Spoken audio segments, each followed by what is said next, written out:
โอ้ไก่สิแล้วเนาะก็ช่างเตี้ยก็สิได้อันนี้พี่น้องเนาะเฮ็ดคนแล้วก็สิได้พอตอบแทนเนาะเบิดทุกคนน่ะบริษัท385เนาะโดยเนาะมีแต่เพิ่นมาร่วมงานวันนี้พี่น้องเนาะแล้วก็กว่าตอนนี้ก็ยังรอถาผู้เคนพี่น้องมีพี่น้องทางอันนี้เนาะคนเวียดเนาะเพิ่นอันนี้กินเหล้าให้พี่น้องเนาะทำเมื่อกี้มานี่เด้อมาเบิ่งคนเวียดเพิ่นสิกินเหล้าให้มันเป็นจังได๋พี่น้องเนาะแซ่บบ่กินเหล้าให้แซ่บก็เมาไว้แซ่บเนาะเมาไว้กังมาดูไปได้ลายแล้วไอ้ที่ไม่เขาเมาแหละมีช่างกระยาแล้วกินสมัคคีโดยพี่น้องลาวอีบ่มีช่างก็มีแต่ลองให้แล้วก็มีมื้อนี้ผู้แคนไปพ่อไปเฮ็ดตามอันนั้นฮิตของประเพณีของบ้านเฮาคันบ่เฮ็ดอะไรมันบ่เป็นเขาต้องเฮ็ดทุกปีเขาต้องเฮ็ดมันบ่มีช่างกระยาบ่มีช่างกระยาเราเฮ็ดน้อยๆนี่ของบ้านเฮาเนาะได้ยินมันบ้านนั่นหน่อยพี่น้องเวียดก็มาอันนี้สนับสนุนมาร่วมบุญอันนี้บุญปีใหม่เนาะพี่น้องเอ้ยเดี๋ยวไปชมไปเบิ่งน้ำกันเนาะพี่น้องเนาะ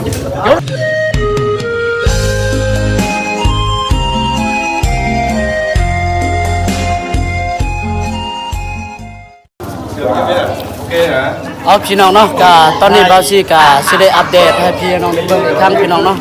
ก็มีไก่ก็สิได้ผู้เคนแหละพี่น้องเนาะตอนนี้ก็พี่น้องไอ้น้องเฮามาก็หลายพอสมควรพี่น้องเนาะนี่พี่น้องเอ้ยก็มีทั้งพี่น้องเวียดเนาะพี่น้องเวียดก็มาอันนี้สนับสนุนมาร่วมบุญอันนี้บุญปีใหม่เนาะพี่น้องเอ้ยเดี๋ยวไปชมไปเบิ่งน้ำกันเนาะพี่น้องเนาะบาซีก็สิได้อัปเดตอีกครั้งพี่น้องนี่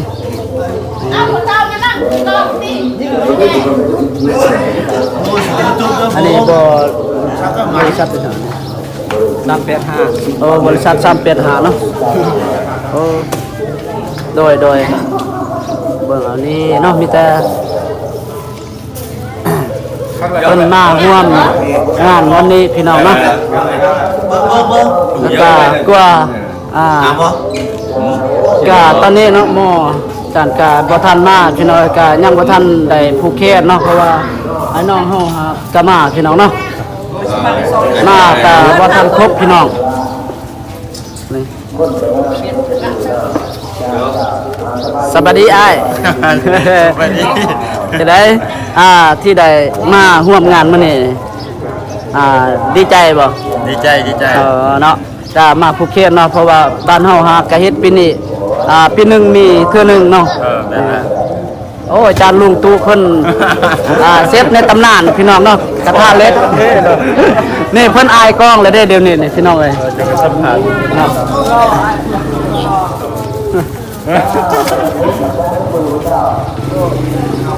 แกพี่น้องกะนี่เนาะตามเฮาเฮ็ดตามฮีบคองพอเราพี่น้องเนาะแล้วก็ฮีบคองประเพณีลาวก็บาซี่ก็ได้อัปเดตอีกครั้งเนาะพี่น้องให้พี่น้องได้รับได้ชมได้เบิ่งเนาะผมเนี่ยเด็กตัว12ใช่โอ้ยอันนี้พี่น้องเอ้ยอันนี้อ้ายลูกป้าลูกลุงเนาะก็คืออ้ายพี่น้องนั่นแหละพี่น้องของบาซี่เนาะก็นายบ้านฮักก็มาพี่น้อยเนาะ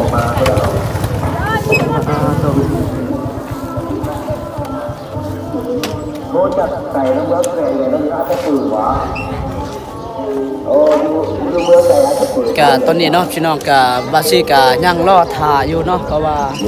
อาจารย์เฮาบ่ทันมาพี่น้องเนาะก็ยังรอท่าผู้เคนก็บาซีก็สิได้ปิดคลิปไปก่อนเนาะพี่น้องก็ฮอดผู้เคนแล้วก็บาซีก็สิได้อัปเดตมาให้พี่น้องได้เบิ่งพี่น้องเฮ้ขาดกันท้ายขอแล้วบัดนี้เงินบ่พอพี่น้องเอ้ย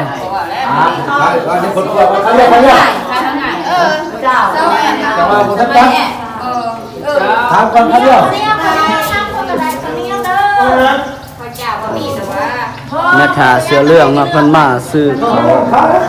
เลยก็เดียวกับใครมันนะเขาจะได้เป็นสื่อเขาอีส ถ้ากับคายได้คนเดียวมีแต่ข้าวเหนียวร้านเดียวได้ใช่หรอแม่ โอ้ไก่สิแล้วเนาะ ก็ช่างไปอ่ะช่างที่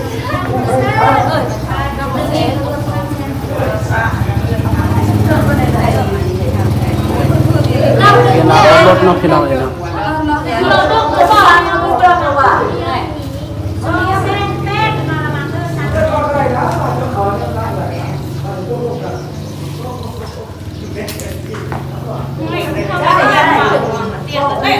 ทายจะลอยจะเห็นหน้าละเด้อะไรเอ้ยจะลอยปีนาประชาชนบอกเก็บว่าให้เขาได้ไปกันยมไปกันยมแล้วว่าขันโบกินแล้วโบเก็บปีนา ปากกันขายเขาเนาะเงินบ่พอซื้อเบียร์พุ่นว่าเนาะ เด้อไอ้เด้อทางFCเพื่อนซอยที่ให้ทางบ้านบ่จะแก๊ส2แก๊สเด้อจ้ะ ปากทั้ง FC เด้อ แก๊ส1 2แก๊สโอนมาเด้อเด้อ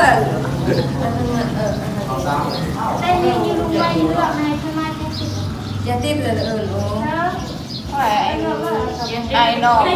บาทลาเพื่ออยากมวนอยากซื้อในซิมโคตรปีนึงมีบาทปีนึงมีให้เดือนละ แม่น ไอ้เรื่องหย่อนเด้อ ปีหนึงมีคือหนึง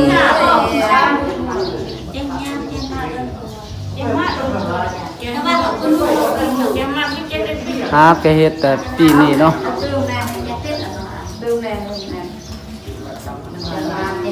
ก็สิได้อันนี้พี่น้องเนาะเฮ็ดพักผ่อนแล้วก็สิได้พอตอบแทนเนาะเบิดทุกคนน่ะเพราะว่าทางนายบ้านเพิ่นก็ได้สร้างสรรค์ก็สิได้อันนี้เนาะผูกคอตอกแค้นหมู่บ้านนี่แหละพี่น้องเนาะทางอันนี้บ้านผู้โฮมเนาะเขตชนบทเผ่าเราพี่น้องเขาเจ้าก็สิได้อันนี้เนาะ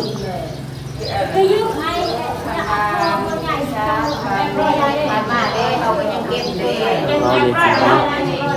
ใกล้สิแล้วพี่น้อง ใกล้สิแล้วใกล้สิแล้วเอ้ยได้ ตัวสิแล้วมันบ่ง่ายเนาะ โอ้ยแม่ใหญ่นั่งจนเมื่อยเด้จนดัก แม่น นั่งพี่น้องเอ้ยนั่งลูกบ้านลาเพื่อนนี่ อดเอาแม่ใหญ่อดเอา อ้าวเพลงเฮาก็หมดแล้ว เพลงไหนบทเพลงของกำนันโชคโชว์ของหมู่บ้าน อกหักแล้วเนื่องอกหักแล้วตับเบิ่งนะเด็กโอ้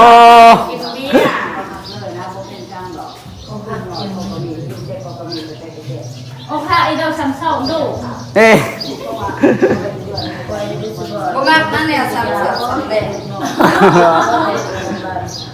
อกหักมันบ่ได้ซับเศร้าเอาพี่น้องเนาะกับบาซิกาสิได้อัปเดตใหม่ให้พี่น้องได้เบิ่งเนาะก็ตอนนี้ก็ยังรอท่าผู้เทนพี่น้องมีพี่น้องทางอันนี้เนาะคนเวียดเนาะเพิ่นอันนี้กินเหล้าให้พี่น้องเนาะ ทำเมื่อกี้ มานี่เด้อ 3 คน มาเบิ่งคนเวียดเพิ่นสิกินเหล้าให้มันเป็นแนวใดพี่น้องเนาะเพราะว่าเฮาอันนี้เฮ็ดเอาเป็นเหตุพี่น้องเนาะก็คือว่าผู้เคนเพราะว่ามื้อนี้เป็นปีใหม่เนาะมื้อนี้ก็เป็นมื้อวันที่14พี่น้องเนาะ 3 คนละ3จอกนี่ โอ้บ่นะ3 คน กิน จอกได้ กินได้บ่ 3 คนซื้อ3 จอกตื่นเมาแล้ว เมาแล้วเพราะว่าคนเวียดบ่เคยกินเนาะพี่น้อยบ่เคยกินเราให้หากแกลองกิน เอาพวกยานี่คือบ่เฮ็ดก่อนกินจน เออโอ้เสนอจนชิ้นสุดท้านว่ะกินก่อนจังเสนอเนาะปกตินี่เสนอก่อนแล้วจังกินเนาะโอ้เริ่มเด้วอย่างเริ่มลงเลยเจ้าทิม ใครกับยายเล่นติดน้อยพี่ก้อยเล่นเนี่ยเล่นได้ปะเริ่มมาแล้ว บาซีฮากาเคยเห็นพี่น้องเนาะ คนเวียดเพิ่นอันนี้กินเราให้เพราะว่าเอาตามหีบนี่ฮะได้เอาเนาะพี่น้องก็มานี่เนาะมาชมมาเบิ่งพี่น้องทั้งเวียดเนาะเพิ่นสิกินเราให้เดียวกับบ่าวซีสิอัปเดตมามอให้พี่น้องได้เบิ่งเนาะเอามาชมมาเบิ่งนํกันพี่น้อง กินมาจันกินมาจัน แซ่บบ่กินเราให้แซ่บ เชฟว่าเมาไว้เฮ้ยเดี๋ยวเลย แซ่บเนาะมาไว้ ตีกังมือดูไปได้ลายแล้วนะ กินสามัคคี แล้วมันจะสูงมากกันได้เลย เราเวียนเข้าละสามัคคีเอาละ โอ้แล้วล่ะบ่นี่กินแล้ว ย่างแล้วประทันแล้วอยากกินต่อ กินต่อยเนาะ มัดเบิ่งมาเนี่ย มาเบิ่งเนาะ มื้อนี้เขารอไอ้นี่ก็ก่อนว่าใช่ไหมเขาเอาแหละมีช่างกะยาแล้วกินสามัคคีแล้วก็น้องลาวอีแล้วก็สามัคคีมื้อนี้แล้วก็ทำสันสามัคคีน้ำ มา กัน กินนี่ ผมมีช่างก็มีแต่ลองให้แล้วก็มีมื้อนี้ผู้แคนไปพ่อ โอ้โดย เนาะมื้อนี้สำหรับเวียกบ้าน โดยแม่ เวียกบ้านมื้อนี้แหละก็จะเฮ็ดตามอันนั้นฮิตของประเพณีของบ้านเฮาคันบ่เฮ็ดอะไรมันบ่เป็น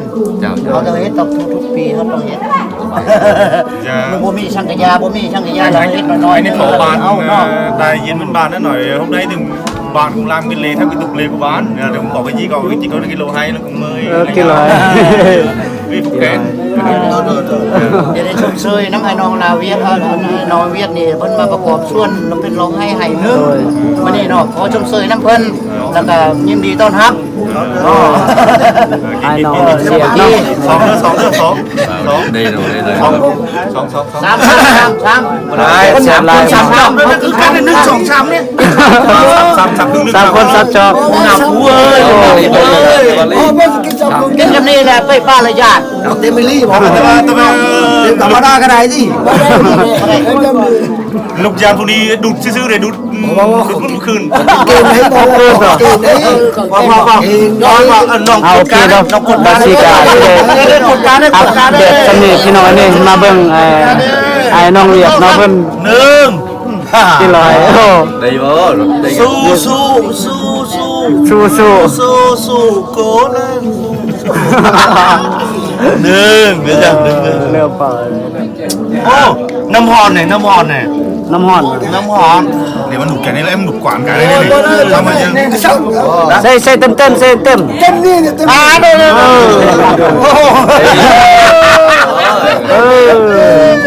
คักหลาย 3 คน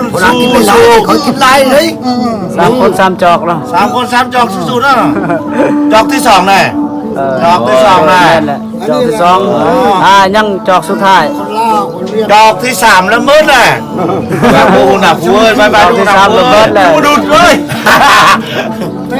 ดูน้ำกันได้เลยอยากจบน้ำกันเรียบร้อยเลยโอเค ปูหน้าฝูเลยสู้ๆเลย สู้ให้เราลาเวียน สู้ สู้ๆโกเล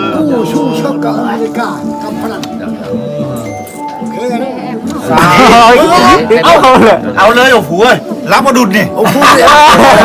กินก็ร้ายดิคอยกินแห้งเลย ดูเลยดูหมูละ ๆจังเวทจะบอก บอกกินละป้าไหมหน่อย มันไม่ใช่จอก ป้าไหมละ10 ฟันนะก็เลย 10,000 จอกบ่ โอ้บอกป้าไหม3 จอกแล้วป้าไหมละ10 ฟัน โอ้ ฟันละเอาเลยนะไปได้ไปได้ ได้หมดแหละ rồi được ลองครับ ไปได้เนี่ย ย่างได้น่ะ โอเค ได้ โอ้ขอบใจครับเก่งเนาะไอเวียดเพิ่นกินเราให้พี่น้องเอากะบาสิกาสิได้อัปเดตสนิทพี่น้องเนาะแล้วก็ยังอันนี้ผู้เคนเนาะเพราะว่าบ่ทันผู้เคนพี่น้องเอ้ยเพราะว่าพี่น้องไอ้น้องเฮาก็มาครบแล้วพี่น้องเนาะบาสิกาสิได้หยุดคลิปก่อนพี่น้องเนาะแล้วก็สิได้อัปเดตใหม่ให้พี่น้องได้เบิ่งอีกครั้ง